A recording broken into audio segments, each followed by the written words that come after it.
What's up, guys? I'm Steven. And I'm Kylie, and we've been getting some great questions from you in the comment section lately, so we figured it was about time to do another Q&A video. So if you've been wondering about how to respond to guests who've been abusing your heater, or how you should be pricing your co-hosting business, or how we auto-schedule all of our cleanings, then stay tuned because we packed 6 of your questions into this video. And as always, keep bringing us your questions and comments, and if it's a quick one, we'll try to answer it right there in the comment section, or if it takes longer to answer, then we'll do another video like this. All right, let's see. This first question is from Tat Matt on one of our property management videos. Can you please break down what categories you would charge for a potential co-host or anyone you want to PM for if doing everything?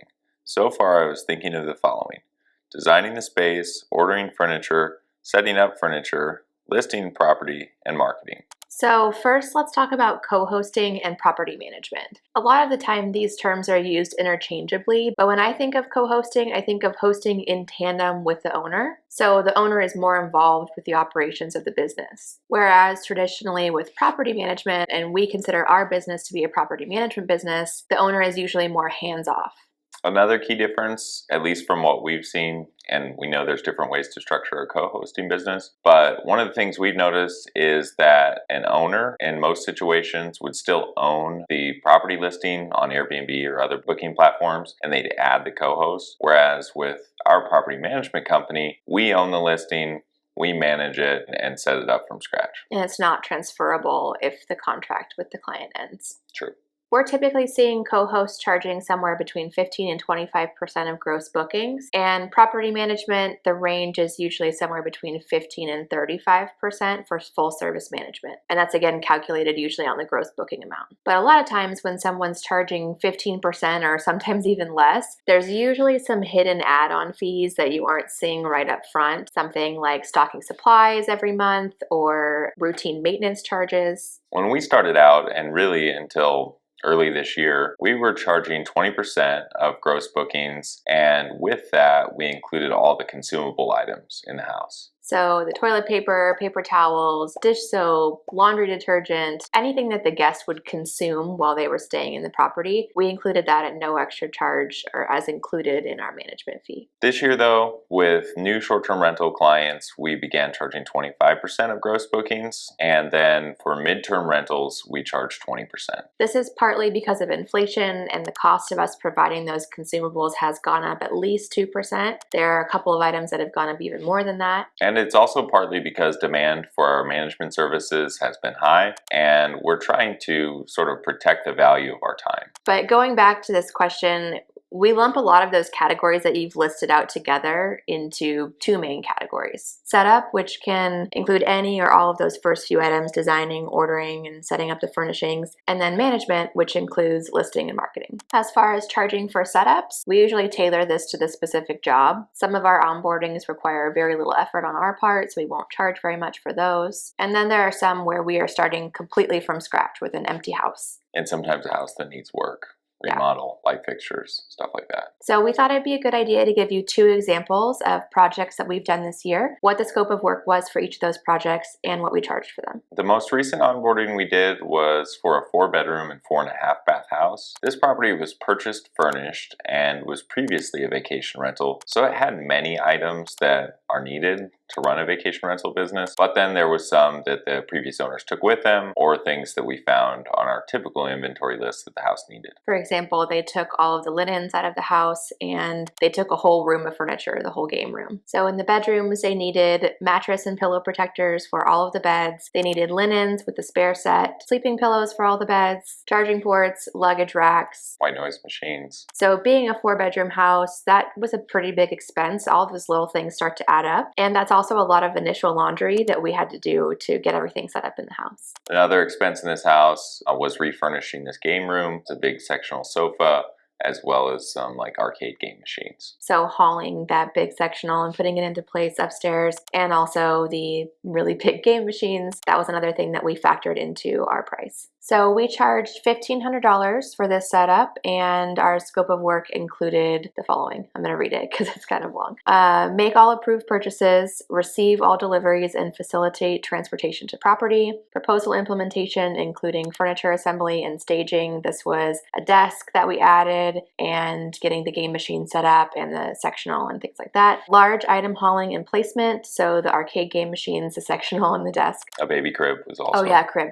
Expert kitchen organization with interior cabinet labeling, restaging of decor and wall art, plus design consultation if needed. So they were unsure if they should add anything to kind of zhuzh up the house. So we told them, hey, let's get everything in, let's get everything staged. Maybe I'll work with your existing decor, move some things around. And then after all that's done, if we need to go out and buy something else to just make it perfect, we'll do an additional kind of follow-up proposal. We also proposed that they do some additional smart home installation, a smart lock, and a noise monitor. And then we would install a garage door keypad, as well as dispose all the packaging and trash. It's always a lot of trash at the end. And that's something that we didn't really factor into our time and our pricing when we were first starting these staging services. You end up with a lot of boxes. And not really any place to dump them. Boxes, styrofoam. It's gotta make a plan for that. So in contrast to this, our most recent full home setup was a 3-bedroom, 2-bath home, and for that we charged $9,500, and that included a lot more scope. It was an empty house. We also coordinated the interior painting and replaced all the light fixtures in the house and ceiling fans, and so there's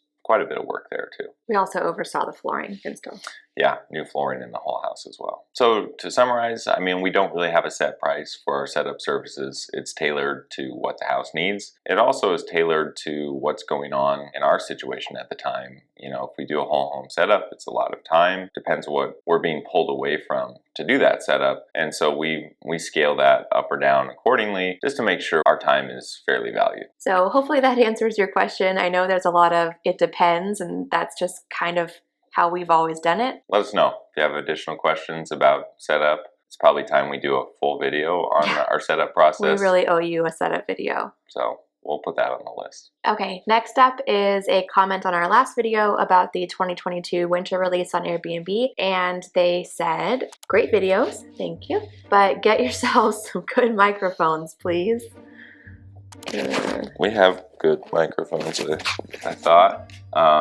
Sorry, we know it was really bad last week. Last week, something happened where there's 2 microphones on us and a recorder. The recorder it dropped out one of the audio streams, and so the audio that was left was my voice into Kylie's microphone.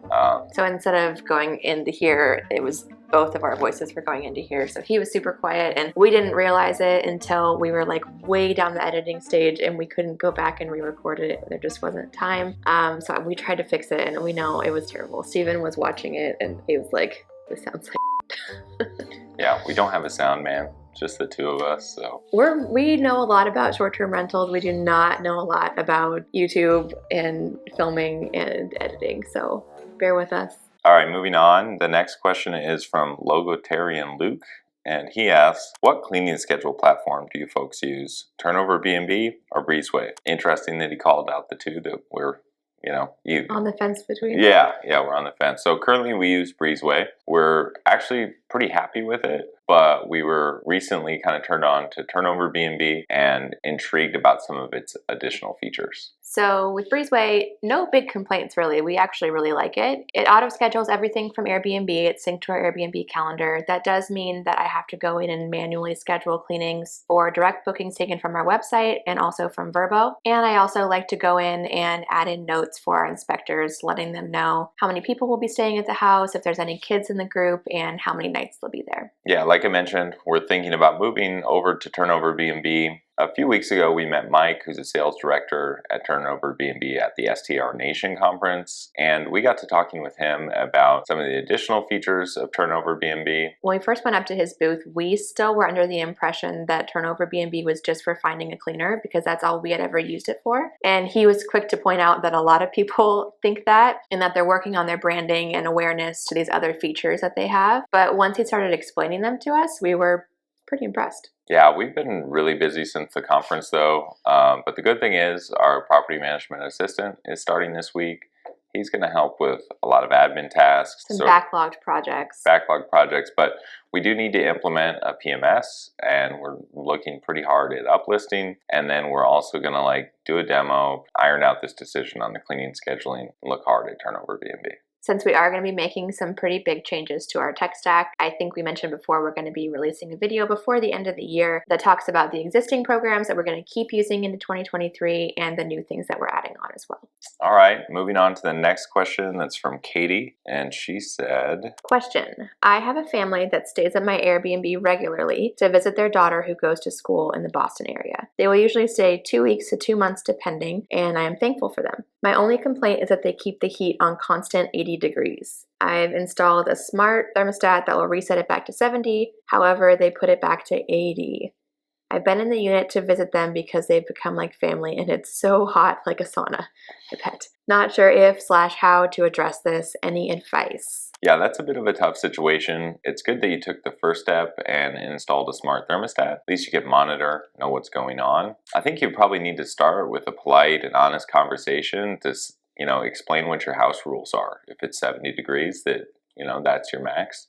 You need to make sure they know that. Hopefully that language already is in your house rules. Otherwise, take a close look and make sure that's in there. Some people don't read those, though, we found. Yeah, but it's easier to enforce them if you can revert published back and say, hey, I'm not sure if you noticed, but our house rules say that the heater can only be set to 70 degrees or lower. Would you please make sure that you stay within that temp range? And if they push back and say that they need it to be higher than 70 degrees to be comfortable or whatever, then I would consider discussing with them a utility surcharge to future bookings that they make. Okay, next question is from Rachel, and she asked, about how many towels would you buy for a 5-bedroom, 10-guest home? So our standard is to always leave out 2 bath towels per guest, as well as 2 washcloths per guest, and that's one in whatever your sort of base color is, and one that's a black makeup washcloth, and usually 2 hand towels per sink in a bathroom. We'll usually leave one above the sink, on a holder, on the counter, and one spare under the sink. So for a booking that has 10 guests, we would leave out 20 bath towels. If there will only be 6 people staying, even if the house sleeps 10, we'll leave out 12 towels, so 2 per guest. And that's where something like Breezeway or Turnover B&B, where you can share details with the cleaning staff about your bookings. Just helps make sure they're not doing unnecessary laundry between turnovers. But when you're going to buy bath towels, you should consider that max occupancy. And then you might not know right away, but you'll realize what your sort of average number of guests is if you're going to do same-day turnovers, and then also what your laundry situation looks like. We currently offer same-day turnovers at all of our short-term rental properties, so we like to have 4 times the max occupancy for towel counts. But we get that 40 bath towels is a lot of bath towels, so you'll have to consider your storage space and do you have room in your supply closet to have 20 spare bath towels along with all of your spare linens and supplies. You should also have a conversation with your cleaner and see what they think. You might get away with a few less than the 4x occupancy like we mentioned, but oftentimes towels take the longest to dry.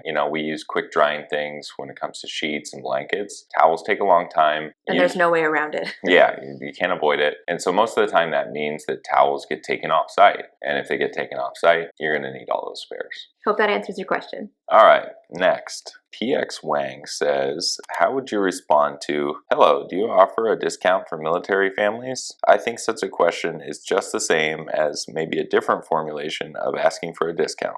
I think I think it would be difficult and poor policy to offer discounts for particular groups, extra verification, and administration.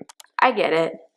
It's up to you, really. We take this on a case-by-case basis, and we don't ask for additional verification if we do decide to give it. Yeah, verification would just take more time and effort. We look at what the nightly rates are for the booking in question, and if we feel like a slight discount would sort of secure that booking, then sometimes we'll offer between 5 and 10% discount. But there are times when we've already discounted the house to a rate where we're not really comfortable going any lower, regardless of the reason. So in these situations, our standard way of declining is usually something like, these dates are already heavily discounted for last minute availability, or we feel that the house is priced fairly based on the size and quality. And then we always add, but we'd be happy to host you at the current advertised rates. All right, one last question here is from Gail. How do you transfer money to the cleaner's account once you have their account information? Right now, we pay our cleaners on a monthly basis. Most of them invoice us at the end of the month. One of them invoices us after every cleaning, which to me sounds like an admin nightmare, but even still, we kind of consolidate those and still pay her on a monthly basis. Yeah, and our preference for payouts is through direct ACH deposits. So a cleaner will give us their banking details, account and routing number, and then we're able to process an ACH deposit into their account, which arrives in 1 or 2 days. ACH transfers are a feature of our business checking account. So if you're looking at banking options,